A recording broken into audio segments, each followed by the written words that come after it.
जी दिनेश जी। मैं बिल्कुल आपकी बात से सहमत हूं। और अभी मैं सुबह भी एक रिकॉर्डिंग में था, जो जस्ट टीवी हैं जो अमेरिका और कनाडा को केटर करते हैं, जी करीब 1 घंटे की चर्चा थी मेरी 1-to-1 वहां भी मैंने एक बात कही थी। एक मैसेज है, आजकल संदेश आते जाते रहते हैं सोशल मीडिया पे, तो पता नहीं कहाँ मैंने भी पढ़ लिया। एक लिस्ट है इस सब कॉन्टिनेंट के अंदर, अब मैं भारत की बात नहीं करूंगा, सब कॉन्टिनेंट, साउथ एशिया, यहां पर बहुत सारे राजे ऐसे आए जिनके काल में धार्मिक स्थलों को तोड़ा गया, जलाया गया। उसमें शायद सबसे पहला नाम जो है पुष्यमित्र सुंग का है, जिन्होंने शायद सैकड़ों बुद्धिस्ट मंदिरों को या स्तूपों को तोड़ा जी और उसका विनाश बिल्कुल करने की, अगर मैं नाम सही ले रहा हूं तो। बिल्कुल पुष्यमित्र शुंग ही है। उसके बाद फिर एक लिस्ट में नाम आता है, जहां तक ध्यान आ रहा है, कि एक व्यक्ति थे जिन्होंने सोमनाथ टेम्पल पे काफी आक्रमण किया, उसका विनाश किया। जी ये भी लोगों को पता है।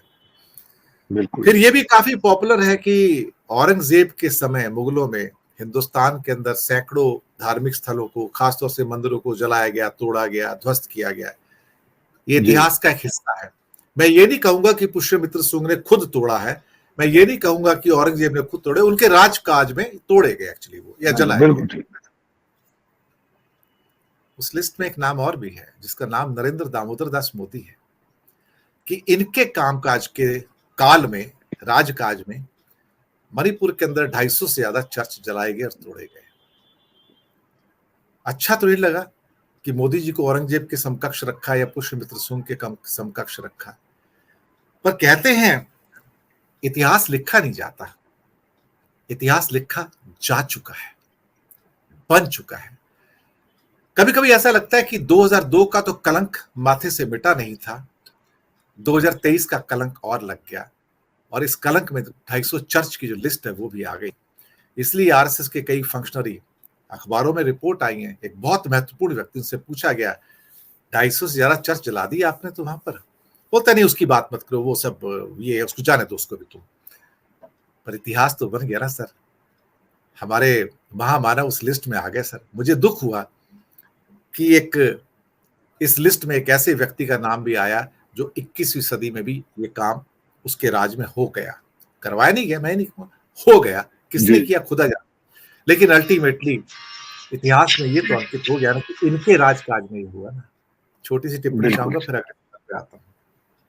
सर मैं मणिपुर से पहले हमारे दर्शकों को काशी विश्वनाथ कॉरिडोर बनने के समय जो कुछ हुआ उसकी भी याद दिला देना चाहता हूँ। आप चर्चों को जलाने की, तोड़ने की, बर्बाद करने की बात कर रहे हैं। काशी विश्वनाथ कॉरिडोर बनते समय सैकड़ों सैकड़ों विग्रह भगवान के, मंदिर, गलियों में, चौराहों पर, छोटी छोटी जो रास्ते में आने वाली बस्तियां थी, वहां जो सैकड़ों मंदिर बने हुए थे वे तोड़ दिए गए, जमींदोज कर दिए गए सर।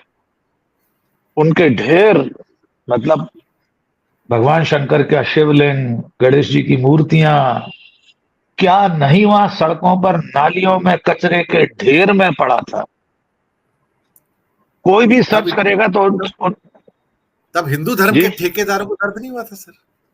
मैं वही उसी पर आ रहा हूं सर। अभी भी अगर गूगल पर कोई सर्च करेगा तो दसियों तस्वीरें मिल जाएंगी बनारस की, जिनमें ईश्वर के प्रतिरूप, हमारे आराध्यों की मूर्तियां, उनके विग्रह सड़कों पर कचरे के ढेर में, नालियों पर, नालियों के किनारे पड़े हुए हैं।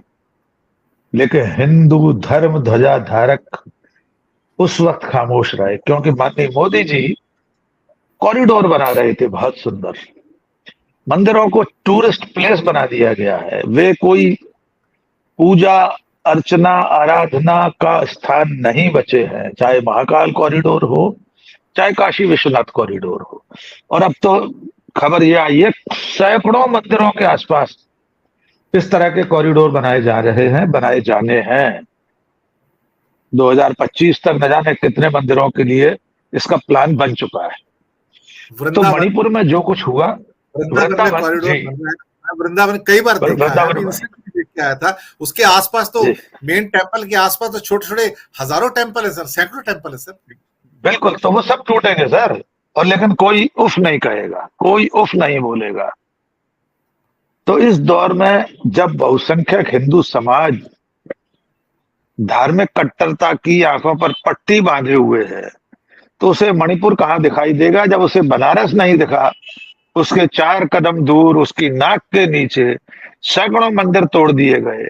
गुजरात में भी हमने सुना हाईवे और बनाते समय, तमाम विकास कार्यों के समय, कितनी सारी ऐसी धार्मिक स्थान थे, कितने सारे ऐसे धार्मिक स्थान थे जिन्हें तोड़ा गया था।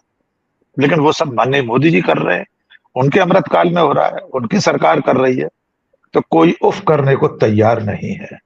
लेकिन मणिपुर में जो कुछ हो रहा है वो बहुत ज्यादा चिंताजनक और गंभीर है। कल प्रधानमंत्री ने विश्वास प्रस्ताव के जवाब में 2 घंटे 8 मिनट शायद भाषण दिया, जिसमें 133 मिनट जी, तो 6 दूनी 12, मतलब 2 घंटे 13 मिनट शायद हो गए, जो भी जी। उसमें सर 2.5 से 3 मिनट सिर्फ मणिपुर का उल्लेख किया, और उसमें भी जुमलेबाजी कि वहां पर सूरज उगेगा, सूर्योदय होगा शांति का। वो कब होगा? वहां सेना और पुलिस लड़ रही है, एक दूसरे के खिलाफ FIR कराए जा रहे हैं, मिलिशिया बन चुके हैं अपने अपने। दुनिया की नजर है मणिपुर पर, एक राज्य पूरी तरह जल रहा है, और देश का प्रधानमंत्री देश की सबसे बड़ी पंचायत में चुटकुले सुना रहा है, हंस रहा है, अट्टहास कर रहा है हमारा प्रधानमंत्री। राहुल गांधी ने आज प्रेस कॉन्फ्रेंस करके कहा है बेशर्मी के साथ, और राहुल गांधी के शब्द हैं कि हमारे प्रधानमंत्री बेशर्मी के साथ वहां जोक कर रहे थे। इससे ज्यादा दुर्भाग्यपूर्ण और क्या होगा कि देश का मुखिया, जिसे पूरे देश ने चुना है, वे सिर्फ भारतीय जनता पार्टी के प्रधानमंत्री नहीं है, वे मणिपुर के उस कुकी के भी नागरिक के प्रधानमंत्री है जिसका घर जला दिया गया है। वो उस मेतई के भी प्रधानमंत्री है जिसके हाथ में बंदूक थमा दी गई है, उसके लोग भी मारे गए होंगे। लेकिन नरेंद्र मोदी उसकी चिंता नहीं कर रहे हैं, वे सिर्फ हेडलाइन मैनेजमेंट कर रहे हैं, और वही उनके कल के भाषण में था। उनके पास देश के सवालों के जवाब नहीं थे, इसलिए वे विषयांतर करते रहे पूरे समय। लेकिन अब ये देश के सोचने का समय है दिनेश जी, आखिर कब तक? जी दिनेश।